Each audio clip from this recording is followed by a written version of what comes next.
Si creciste en la década de los 2010, es muy probable que antes de que la vida te empiece a cobrar alquiler emocional, hayas vivido uno de esos momentos irrepetibles en internet. Ese instante donde todo el mundo estaba viendo lo mismo y hablando de lo mismo y traumándose con lo mismo. Y sí, estoy hablando de Attack on Titan. O como lo conocíamos los intensos desde el primer día, Shingeki no Kyojin. Porque si digo que esta serie fue popular, me quedo corto. Cortísimo, más corto que la paciencia de tu madre cuando nos lavaba los platos. No, pues está cabrón. Porque esto no fue un anime más, esto fue un evento cultural y un opening sonando en todos los lados, memes de titanes persiguiendo en YouTube, teorías conspirativas en foros, gente descubriendo que el anime no era solo dibujitos chinos y sobre todo una generación entera desarrollando un miedo completamente irracional a que un gigante te mire fijo mientras sonríe. Gracias Japón, muy sano todo. Lo curioso de todo esto es que antes de 2013 el anime ya era popular, sí, pero no era mainstream de verdad. Entonces aparece el estudio de Wit Studio, adapta el manga de Hajime Isayama y decide hacer algo completamente ilegal en términos emocionales. Animación absurda para la época, banda sonora que te hacía sentir que estás en la guerra y un primer episodio que básicamente te dice aquí nadie está a salvo, capo. Y de repente, ¡boom! El capítulo 1, la madre, la puerta, el titán. No hace falta decir más. Ese episodio no solo presentó una historia, sino que creó un trauma generacional y lo peor es que lo hizo en menos de 20 minutos. Ni tu ex fue tan eficiente. A eso le llamo eficiencia. Y te estarás preguntando por qué impactó tanto. Porque Attack on Titan llegó en el momento perfecto. Venimos de shonen clásicos donde el protagonista grita más fuerte, gana. El poder de la amistad soluciona todo y morir, bueno, morir era bastante opcional. ¡El poder del amor! Y de repente llega esto y te dicen, no amigo, aquí la gente muere y bastante feo. Nada de discursos motivacionales mientras suena música épica. Acá te muerden, te parten, te aplastan y listo. Pantalla negra, créditos y andar a dormir con eso. Al principio, la premisa parece sencilla. Humanidad encerrada entre murallas, titanes fuera y supervivencia básica. Y listo, ¿no? Pues no. Porque lo que parecía una historia de humanos versus monstruos en realidad era una bomba de relojería narrativa. Y lo mejor es cómo te engaña. Te presenta personajes arquetípicos y el protagonista impulsivo, la chica fuerte y callada y el mejor amigo que parece secundario, pero poco a poco te das cuenta de que esto no va de héroes, sino de personas rotas intentando sobrevivir en un mundo aún más roto. Y ahora hablemos rápido de Eren Yeager. Porque claro, al inicio parece el típico protagonista de shonen. Grita mucho, quiere matar a todos los enemigos y tiene motivación trágica. Básicamente un checklist completo, pero hay un pequeño problema. Eren no quiere ser héroe, quiere destruir, y esa diferencia es la semilla de todo lo que vendrá después. Porque lo que hizo especial esta serie no fue solo su crudeza, fue su capacidad de evolucionar. Porque lo que empieza como una historia de supervivencia termina convirtiéndose en un thriller político, un drama psicológico, una guerra ideológica y un debate moral que dejó a medio internet peleándose. Pero eso todavía no lo sabíamos. ¿Cuál es la necesidad? En 2013 solo éramos unos chavales viendo cómo un titán rompía una muralla, sin imaginar que años después estaríamos discutiendo si el protagonista tenía razón o era literalmente un genocida. Qué bonito es crecer, o qué horror es crecer, depende de cómo quieras verlo. Así que sí, antes de hablar de teorías, simbolismos, enfermizos y decisiones que dividieron al fandom, tenemos que volver al inicio, a ese momento donde todo parecía simple, donde el amigo estaba claro y donde todavía no sabíamos que el verdadero monstruo quizá nunca fueron los titanes. Pero antes vamos a meternos en lo que realmente convierte a Attack on Titan en algo más que gente siendo comida en HD por titanes, porque si solo fuera eso sería gore con presupuesto, pero no. Esto es una barbaridad a nivel técnico y narrativo. Y lo peor es que muchas veces no nos dimos cuenta de lo bien que estaba hecho hasta años después. Primero, lo evidente. La animación de Wit Studios la primera temporada fue ilegal. El uso del equipo tridimensional no era solo cool, era cinematográfico. Cada escena de acción estaba pensada como si fuera una persecución real. Cámara subjetiva, movimiento caótico pero controlado, cambios de foco constante y sensación de vértigo real. No era solo ver personajes volando, era sentir que te ibas a estampar contra un edificio en cualquier momento. Y eso en 2013 era una locura. Literalmente redefinió cómo se animaban las escenas de acción en el anime. Eso sí que es otra onda. Y con esto pasemos a la banda sonora y aquí entra el señor Hiroyuki Sawano, también conocido como Voy a hacer que llores mientras un coro en latín grita sobre tu existencia.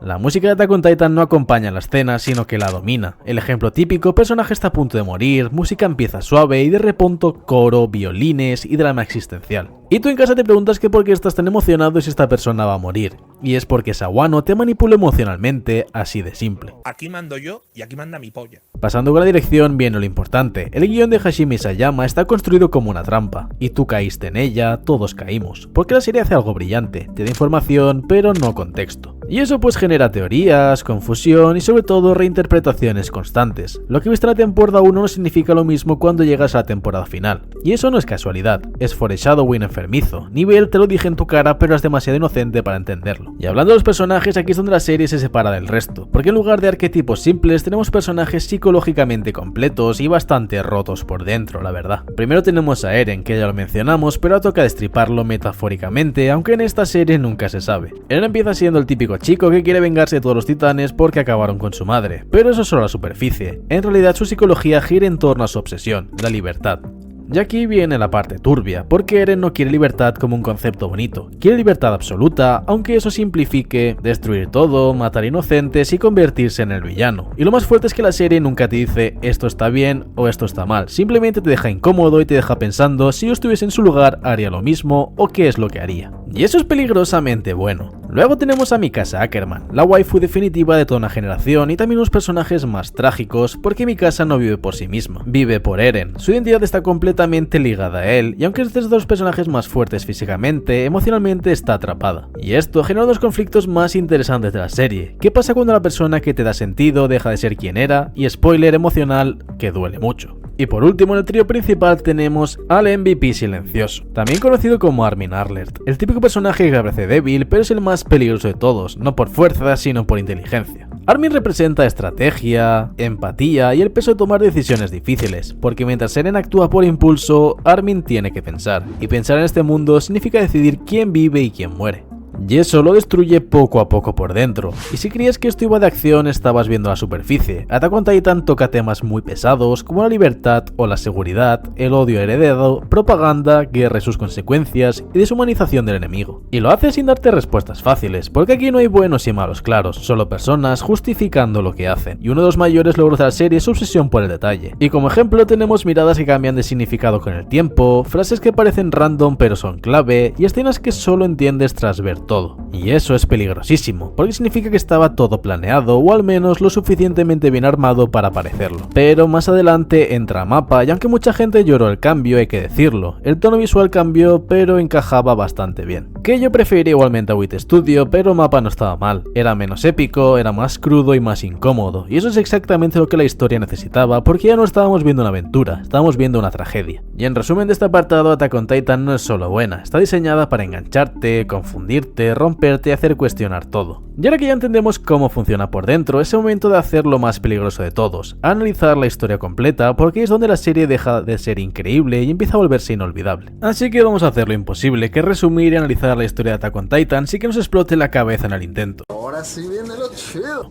Y spoiler, no va a salir bien, porque esta serie no cuenta una historia, cuenta una mentira que poco a poco se va desmoronando delante de ti, y lo más grave es que tú te la creíste. Primero tenemos la fase 1, humanos contra titanes, que es la gran ilusión. Todo empieza como ya sabemos, murallas, humanidad encerrada, titanes afuera y 3 chavales, Eren, Mikasa y Armin, los cuales están viviendo una vida relativamente normal hasta que llega el momento. El titán colosal rompe la muralla, y el titán acorazado entra y la madre de Eren muere. Y aquí la serie hace algo brillante, te da un objetivo claro, matar a todos los titanes, simple, directo y motivador, pero también completamente equivocado. ¿Cómo? Luego pasamos al típico arco de entrenamiento, pero claro, esto es Attack on Titan, aquí no hay progreso bonito, aquí hay reclutas muriendo como NPCs, fallos constantes y una sensación de inutilidad brutal. Y cuando por fin llegan a Trust, la serie decide hacerte el primer te jodes, Eren muere. ¿Qué?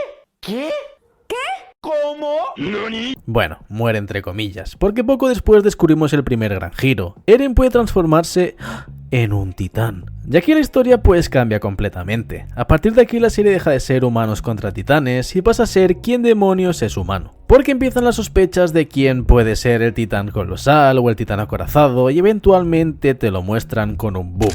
Annie Leonhardt era el titán femenino, Rainer Braun era el titán acorazado y Bertolt o Bartolomeo, como tú quieres llamarle, es el titán colosal. Pero a lo mejor no es el giro, es cómo lo hacen. La revelación de Rainer y Bertolt es tan casual, tan anticlimática que parecen un meme. Literalmente van con él y dicen: pues yo soy el titán acorazado y ese de ahí es el titán colosal. Y tú te quedas analizando en plan, hermano, ¿qué? Pero claro, cuando lo analizas tiene sentido, porque estos personajes llevan toda la serie rotos por dentro. Y es un momento en no es una revelación épica, es un colapso psicológico porque se estaban volviendo locos. Luego tenemos la fase 2, política, secretos y corrupción, y aquí la serie sube de nivel. Ya no estamos luchando solo contra titanes, ahora estamos luchando contra el sistema y descubrimos que el gobierno oculta información, las murallas tienen secretos y la historia oficial es mentira. Y aquí es donde entra fuerte el lore de los Ackerman, la monarquía falsa y sobre todo la idea de que la humanidad no sabe la verdad. Y esto culmina con uno de los momentos más importantes, que es el sótano. El sótano es el punto de no retorno. Todo lo que vimos hasta ahora era solo la mitad de la historia. Cuando finalmente llegan al sótano de Eren descubrimos la verdad. El mundo exterior existe, y no solo eso. La humanidad fuera de las murallas está viva y odia a los de dentro. Y aquí entra el concepto de los eldianos, Marley y la historia real. Y la serie hace algo que pocas tienen huevos de hacer. Cambia completamente de género, pasando así a la fase 3. Ya no hay monstruos, o sí. Ya la historia deja de ser fantasía de supervivencia y pasa a ser literalmente guerra. Pero no cualquier guerra, una guerra ideológica, porque ahora entendemos que los titanes no son el enemigo, son herramientas o son víctimas, y el verdadero conflicto es humanos contra humanos. Y aquí llegamos a lo más importante de toda la serie, la transformación de Eren Yeager, porque mientras el mundo se expande, Eren se rompe. Poco a poco deja de ser ese chico impulsivo y se convierte en algo mucho más peligroso. Y es alguien que tiene un plan, y no un plan cualquiera, un plan que implica manipulación, traición y decisiones moralmente cuestionables. Y aquí es donde muchos espectadores empiezan a incomodarse, porque ya no sabes si estabas viendo a un héroe o al villano de la historia. Y cuando creías que ya no podían liarla más, llega el mayor plot twist de la serie. Eren siempre estuvo influyendo en el pasado. Es decir, todo estaba conectado. El padre de Eren, los recuerdos, las decisiones, no era destino, era Eren. Esto eleva la historia a otro nivel, porque ya no estamos hablando solo de guerra, sino de determinismo, libertad y control en un bucle infinito. Y llegamos al punto más polémico de toda la serie, que es el retumbar. Eren libera a los titanes colosales de las murallas y decide aplastar el mundo entero. Sí, el protagonista, el chico que quería libertad, ahora está cometiendo un genocidio, y aquí la serie te pone contra la pared. Lo entiendes o lo condenas. Porque lo peor es que le puedes entender perfectamente por todo lo que ha vivido, después de todo lo que vivió, después de todo lo que vio, pero eso no lo hace correcto. O sí, eso ya depende de ti mismo. Y ahí está la magia de esta historia. El clímax no es una pelea épica sin más, es amigos intentando detener a su propio amigo, Mikasa enfrentando su razón de vivir, Armin cargando con la decisión más difícil y Eren siguiendo adelante pase lo que pase. Por lo que esto ya no va de ganar, va de tener algo inevitable. Attack on Titan empieza con una historia simple, pero en realidad es una deconstrucción total del héroe, un análisis de la guerra y una tragedia anunciada desde el principio, porque al final todo lo que pasó siempre iba a pasar, y ahora sí, con todo esto en mente, no es momento de hablar de lo que rompió internet realmente, que es el final de la serie y por qué para muchos una obra maestra terminó siendo una decepción. Llegando al punto donde Attack on Titan dejó de ser la mejor serie animada de la década para convertirse en la serie que destruyó amistades en Twitter, porque sí, gente, ya no es un análisis, esto es la guerra. Y el problema no es el final, es todo lo que lo rodea, porque antes de entrar al final en sí hay que entender algo clave. La temporada final no es solo el final, es un cambio completo de tono, ritmo y narrativa. Con la llegada de Mappa, la serie deja atrás ese aire épico de aventura y se convierte en algo mucho más incómodo, más lento, más político y más reflexivo. Y claro, esto es mucho más difícil de digerir, porque ahora ya no estás viendo vamos a salvar a la humanidad, estás viendo gente que decide qué parte de la humanidad merece vivir y cuál no. Bastante tranqui el tema, ¿verdad? Y lo peor es que todo gira alrededor de Eren, y aquí es donde empieza el conflicto real del fandom, porque la serie hace algo muy arriesgado. No te dice cómo debes sentirte, Eren comete genocidio literal, pero también está traumado, está condicionado, ha visto el futuro y cree que no hay otra opción. Entonces la pregunta es inevitable, ¿Eren es libre o es un esclavo de su destino? Y aquí es donde la serie se pone filosófica de verdad, porque si todo lo que hizo ya estaba escrito, ¿realmente tenía elección? El concepto clave del final es el determinismo, todo está conectado, todo ya pasó y todo va a pasar. Eren no está improvisando, está cumpliendo un ciclo y eso es brillante, pero también algo raro, porque le quita bastante peso a sus decisiones y aquí es donde mucha gente empieza a decir esto es cine y otros esto es una fumada tremenda. Pero por favor, compartan. Y ambos pues tienen razón. Y ahora pasamos al momento clave. Mikasa durante toda la serie su identidad gira en torno a Eren y ahora tiene que hacer lo imposible, que básicamente es acabar con su vida. No hay discurso épico, no hay power-up, es una decisión emocional devastadora y aquí la serie intenta cerrar uno de sus temas principales. Y es que el amor no siempre salva, a veces destruye y sí, funciona, pero también deja a mucha gente con esa cara de ¿esto era todo? ¿Y ya? Y uno de los momentos más polémicos es la charla entre Eren y Armin, porque aquí Eren se muestra vulnerable, admite cosas cuestionables y suelta frases que el fandom no perdonó. Y sí, hablamos de esa escena, Eren llorando por mi casa y internet explotó, porque muchos esperaban un villano frío calculador, pero recibieron un chico roto emocionalmente inmaduro. Y claro, eso no le gustó a todo el mundo. Por lo cual pasamos a la pregunta de si el final tiene mensaje o es una contradicción, y el final para mí intenta transmitir varias ideas. Una es que el odio es cíclico, que la guerra nunca termina y que la paz es temporal, y eso se refuerza con el epílogo. El mundo sigue en conflicto igualmente, o sea, todo lo que pasó para qué sirvió, y respuesta corta es que para nada. Pero como respuesta larga tenemos que es para demostrar que así funciona realmente el mundo, y aquí es donde la obra se vuelve incómoda, porque no hay recompensa, no hay final feliz, solo consecuencias. Y si te preguntas por qué fue tan polémico es porque había expectativas gigantescas, y cuando tienes una obra que durante años fue considerada una obra maestra, hacer un final que esté a la altura y que sea perfecto es muy difícil, y este final no lo es. ¿Qué idiota diseñó esta cosa? Usted, señor.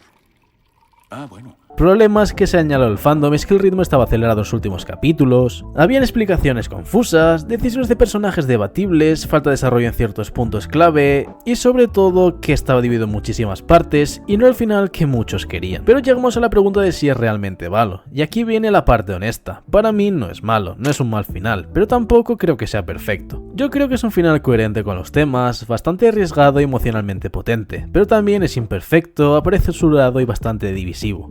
Y eso lo hace interesante, porque literalmente ahora mismo te estás comiendo un vídeo de unos 20 minutos hablando del tema del final, que posiblemente es lo que la gente que hizo la serie quería. Pero el fandom quería un cierre épico, respuestas claras y justicia narrativa, pero Hajime Isayama ha decidido dar un final incómodo, un final que no te hace sentir bien, un final que te deja pensando si valió la pena todo esto. Y esa pregunta, amigo mío, es exactamente el punto de la serie. Oye, estoy confundido. ¿Es un final triste o un final feliz? Es un final y basta.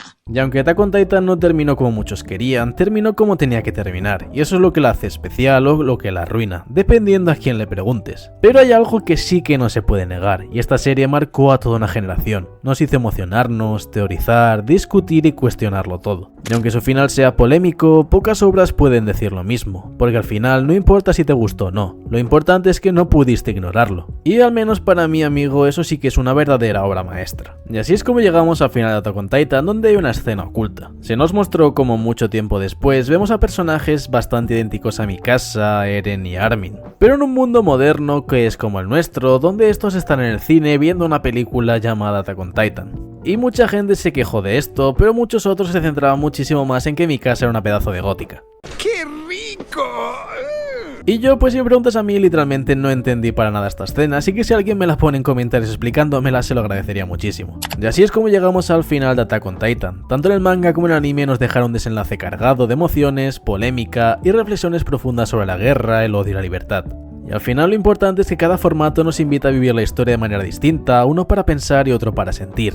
Pero aún así, como conclusión, creo que es una obra maestra, que es una serie que nos ha acompañado durante muchos años y que se puede disfrutar perfectamente, sin la necesidad de estar preocupándonos de si el final es muy bueno, si el final es muy malo o cualquier una de estas cosas. Porque la verdad es que es una serie con personajes muy bien escritos, una gran historia profunda y enrevesada, y un mundo que nos estuvo engañando por muchos años pensando que simplemente eran las murallas y la ciudad dentro de ella. Y si te ha gustado el vídeo, deja un like, suscríbete y esas cositas, y pásate por mi canal Todo un Otaku para ver diferentes vídeos más. Y en caso de que te gusten las series animadas normales que no sean de anime, también tienes mi canal Todo un Geek donde subo vídeos de series.